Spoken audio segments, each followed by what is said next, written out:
Hey guys, so today I'm in a garage underneath a house and we are going to chat to Dan Pedler about all things wild yeast and funky brewing. This is great. ABV is proudly sponsored by Convoy, Bintani, Craft Punks Canning and Rallings, labels and stickers.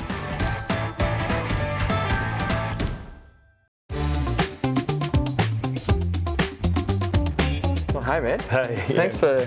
Thanks for inviting me to your home. Yeah. And your brewing home. Yeah. Essentially. Yeah, so, what do we got here? Yeah. So I don't know, there's a bit of everything from bottle drag, spun up, mixed ferment with fruit, other just sort of things that I like to.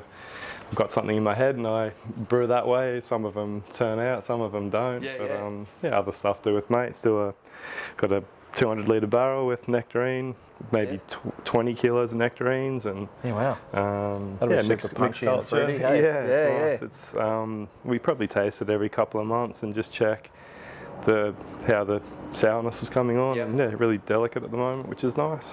Is your brewing primarily now this sort of funky, soury aged stuff? I try to keep stuff on tap that I can have a few beers of. I've got a New Zealand Pilsner in tank at the moment, and try and keep stuff that I like to drink and lower ABV, but then when I'm not doing that, everything else is wild or a spin-off of that. Talk us through what's going on here. So this is your brew kit, obviously. Yeah, got a 3-vessel set up with RO water. I have the stainless tank there just to collect the runoff water from the RO so that I can clean with it, so I'm not wasting water. So that's sort of generally up to sort of 65 litres if I'm doing a double batch, depending on gravity. We were talking earlier about the yeast and wild capture, and I guess I've got a couple of different wild captures there. One's just from the side of the Hornybrook Highway at Redcliffe, and one's one from my street, but they have first iteration can be vastly different to second iteration. Whereas now, like I'll open the top of the elderflower one and just give you a smell, but it's super aggressive with have a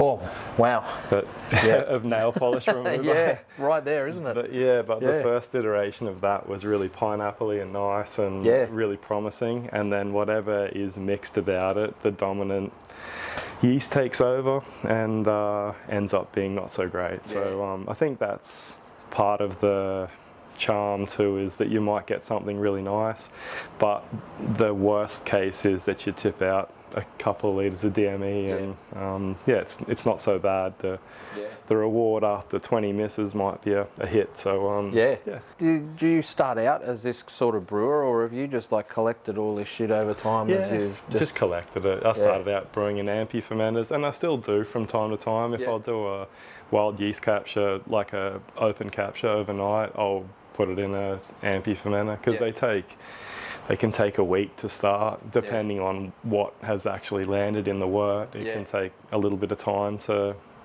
get enough of a cell count to see anything. But that sort of, and it mitigates the risk of having stuff in tank for a long time, and also possibly having sanitation issues down the track. So Jake Harrison and I crossed paths a few years ago, found out that we both had similar interests with wild yeast and open capture stuff, so managed to do some work pretty closely with Jake, and he's been a great sounding board to go back and forward to for different things. And a lot of times with home brewers too, you have these pitches in your mind and how would you execute them, and I've found contacts within the brewing industry, whether it's Mark from Working Title or even Will from Van Diemen or Topher, they're always generous with their time. And if you've got genuine, direct questions, they're always happy to answer them. And how many times, like a month, are you sort of brewing? Is it like once a month? Probably maybe once or twice a month. As soon as I've got stuff in tank that will be on tap, I'll be trying to do something else. So I'm looking at the moment, just trying to piece sort of a standard strength standard strength saison in with some white wine vibes. So I'm looking at if I can get like Sauv Blanc juice, or if not, how do I get biodynamic wine and something that's not stabilized so that I could have that. I had a beer from Sobermaster the other day, I think it was like retirement plan or something like that, and it was just straight up white wine, beautiful, like straight up white wine vibes, and it was so nice. And just sort of on the back of that, try to piece it together in my head and go, how could I replicate that or do it slightly different? And, Mate, talk to Jake. I reckon he's got some frozen wineskins. In the fridge, I've got all the sort of anything that I've got that I like to drink, or ones that I've been fortunate enough to take. But it's where I keep all yeast cultures that I've propped and label everything so that I know when to reprop them again. And just sort of, even in that space, it's interesting looking at how everything was driven off a stir plate at one point in time. There seems to be a bit of a transition where you don't, obviously pro brewers aren't, if they're propagating yeast, they're not doing it in on a stir plate, because you can't get stir plates big enough to, and batch sizes, they're just doing them in small fermenters, up to half barrel to put in a system, whatever they scale them up to. But just trying to, I guess as much as possible, be as aseptic as I can and try to make sure that I keep all the varieties that I've got viable so that I can use them. It's becoming harder to get Brett and wild strains in Australia, so it's something that even some friends who've got good back catalogues of yeast, I'm leaning on them always. But I'll prop it up and give you a fresh sample if I can get my hands on it. So. Which is there's amalgamate too there, and another bottle drag culture. But I think that's one of those things too with the bottle drags. You find beers that you like, and I mean a lot of the time it won't be straight yeast. Like there's Alvine there. The Morpheus yeast is pretty famous from them, but I'd be surprised if that was loaded with it, but it can't not be partially there. There'll be conditioning yeast and there'll be other bits and pieces, but just again, I think that's a really nice way to try and start too, where you get a bottle conditioned beer of any sort, start and see what you get if you're looking to start. Is that like some of your focus? Like every now and again you see a beer that's on special, like in some weird online store? Like, sometimes. I mean, I think that's where, the fruited beer there's got Trefontaine, it's got some of my own spawn yeast, it's got Alvine dregs. There's a lot of stuff where I piece together a beer like that. And like the amount of times that I've got beers sitting in the fridge that are empty, just with the yeast cake with alpha oil over the top that I've sprayed and bought back from somewhere, and it's sort of, I don't know, you seem like a bit of a weirdo sometimes. I get it. Going home with empty bottles. But again, it's something that I think it's really fun, and it's I don't know. I think a lot of it too, not knowing what you're going to get is cool. Like having something that you've got a picture in your mind about how it might be. It's different to doing a lager or a West Coast, and they still in their lane obviously take heaps of skill to do well. But I think the unknown part of it's a nice space. So I like it. Yeah, nice. Mate, do you want to sit down and we have a bit more chat about some cool weird shit? Sure. Yeah, awesome.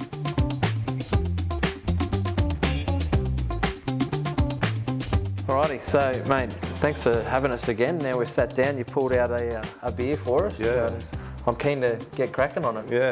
Look, it's a mixed culture from Australian origins, not exactly sure where, but it's been passed on by some fellow yeast enthusiasts, and it's got a really nice ester profile. It's just, you could probably say it's a saison-ish grist, but lowish IBU, but really nice ester profile. And I think that's one thing about wild beers where people, I think they need to be sour or anything. They can be sour, but just a really nice ester profile, yeast-driven ester profile is really nice in my book, and I think there's some people that do it really well, and I think it's joy. Right. I think I remember reading and Lars blog. Yep.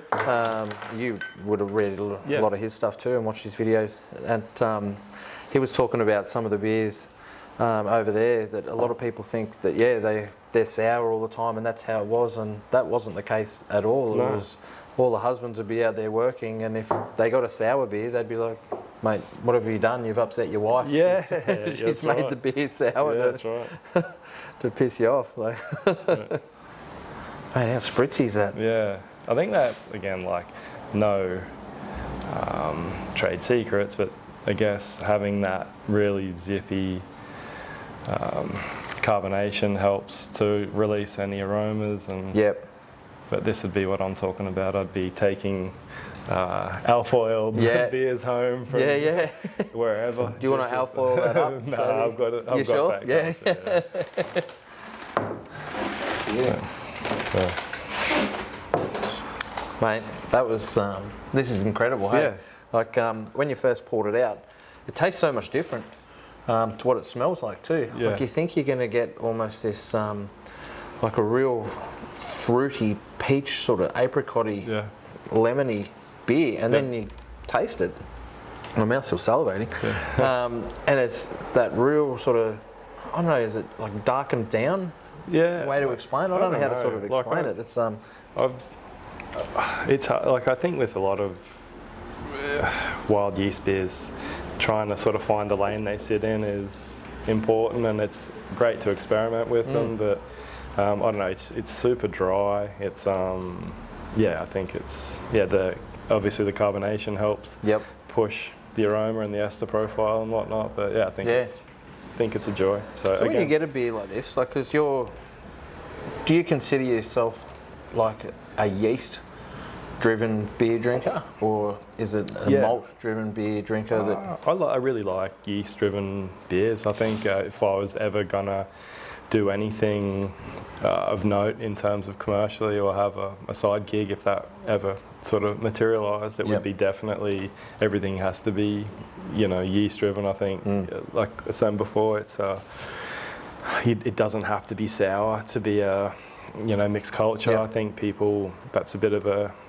maybe a public misconception, but I think some of the nicest beers that you'll have are just genuine yeast-driven. And I think every beer has their lane. Lagers are clean and crisp, and IPAs are hoppy and bold and bitter. But I think this sort of the malt and hop profile would just need to be supporting wherever that lies. Have you got a like a one beer that you always wanted to emulate, or does it keep changing with every time you taste it? All the time. Like I said, the beer from Sober Mesa the other day, that was one of the best I've had in a long time. And but I think generally it changes, but I think I don't know, there's times that you'll just get a picture in your mind about a beer that you want, and you're piecing it together in Brewfather and trying to work it out, see how it's gonna play out. But, So we talked before about like collecting yeast, and I think I've mentioned it before to a few people. Like, I remember years ago I read Bootleg Biology. You'd know who they are for sure. And I taught you how to make your own yeast collecting kit, and I've been chased out of farms with a jar of wort and cheese cloth on top of it. And do you do that as well? Like, what was your introduction to that sort, like to wrangling yeast and getting it? I guess generally, again, talking with Jake about just some basic, I guess, tenets of how you would collect wild yeast, where you need to pre-sour your wort down to 4.5 to 4.2 pH. So we'll usually do that in the field. We'll take cubes of wort out, but generally somewhere cool, which is what I've had some success at Girraween. Somewhere cool and somewhere clean. So again, national parks speak to that, and there's only been one or two times with open captures that I haven't got something to take.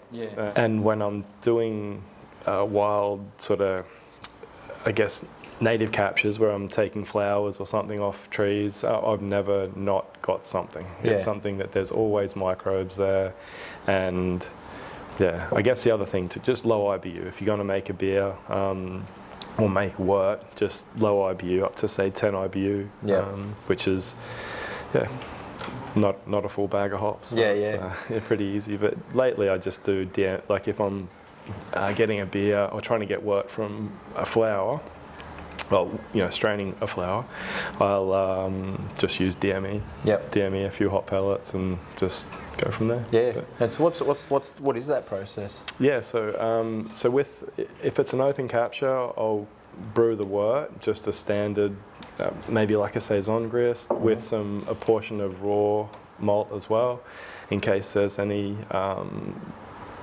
Brett bugs that want some long chain sugars to chew on, and then go out to site, heat up the beer back up to just below boiling, sour the wort, and then I'll have one of my kettles there that I'll ratchet strap a muslin cloth to the top, and that's one big thing too, that possums love that, and that you see regularly, that if you don't have the muslin stretched like tight as a drum, that you see the marks where they're sitting on top of it, or so that's a big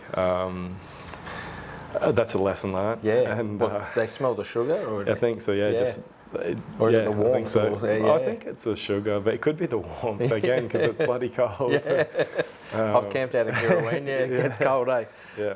But otherwise, if I'm doing a sample from a flower, it would just be to have the wort again pre-soured, everything ready to go. I'll usually put the flowers in an Erlenmeyer flask with the wort, spin them for 10 minutes, and then strain the vegetal matter out, and that way then you don't get any off flavors or anything going too hard from the rotting vegetal matter in your wort. So that's sort of, I guess, my guide to it. Just standard starter, 10 to 1 diameter water. There's a lot of like flavour descriptions in these sort of beers, like catty, horse blankety, like all of these cool things that the terms of. Like, how do you find when you're talking to someone who doesn't know this sort of stuff and you're trying to explain what your beer smells and tastes like? It's hard to do that. Like, again, if you've got Brett or something like that, it's usually somewhat polarising, and they'll know pretty quickly that they don't like it. But generally, I don't know, it's like... Have you converted a few? I get some, not with Brett, but with these beers. I think a lot of it too, people are generally happy to receive free beer. So it's something... People definitely are.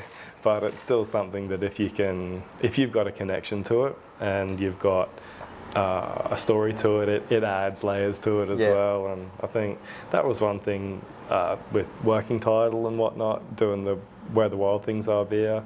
They were super nice, super generous in their time and how we went about the process, sort of pushing all of the accolades and credit to me, which was lovely. At the end of the day, I provided the yeast that we made beer with, and but it's still a lovely story that I think people, I don't know, especially with local ingredients or locally sourced yeast or something that you've got yourself, there's a real sense of accomplishment with it, and a real, I don't know, like a to-our sort of tie to the area or yourself. And I think it's really nice. But do you find do you do any blending, like after the fact that it's sort of gone on?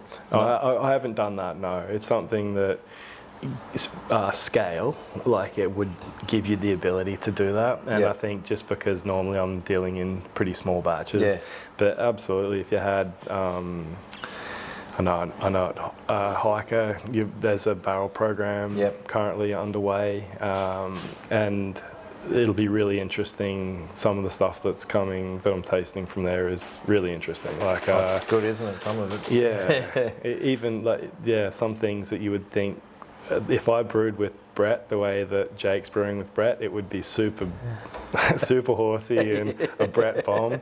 But it's really subtle and really nice, and it's somewhat of a mystery to me how you can get that subtlety in Brett. But I think given the scale, you could easily just segue out of this and a little bit of that, and what a day to have a tasting day doing I reckon. blending. What's in the future for you, like wanting to do? Like you said, you're not in the industry. Like, do you want to be in any sort of aspect? Like, I think so. I'd it's like to have sort a of a side background project. and not a beer release sort of thing. It's like right at the forefront of the fermentation side. I'm lucky to have some friends that do this sort of stuff, like Jake Harrison, who will have his own thing in line with Hiker. And also Mark and Luke from Working Title. Fortunate to have friends doing that.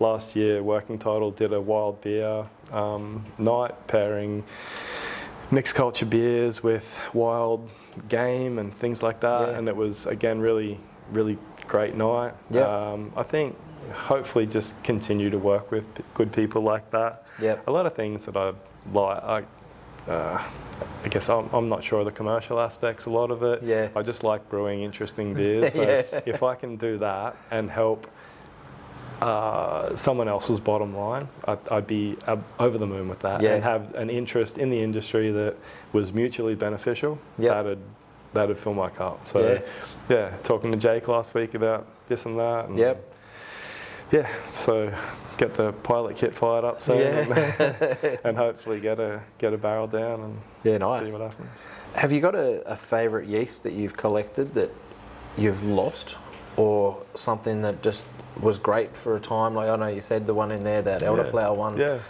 has turned real quick. But like, is there anything that you've like remember from years ago and go, man, I didn't handle that right. It's gone. And now I've never lost a yeast like in that sense. I've had brewed barrels of beer, brewed a cherry lambic with a friend of mine, and we had 225 litres of it. And again, just lofty goals, way too big for us. But early on, just hot summers, and it was really beautiful for a period of time, and we should have just got it out of barrel at that point.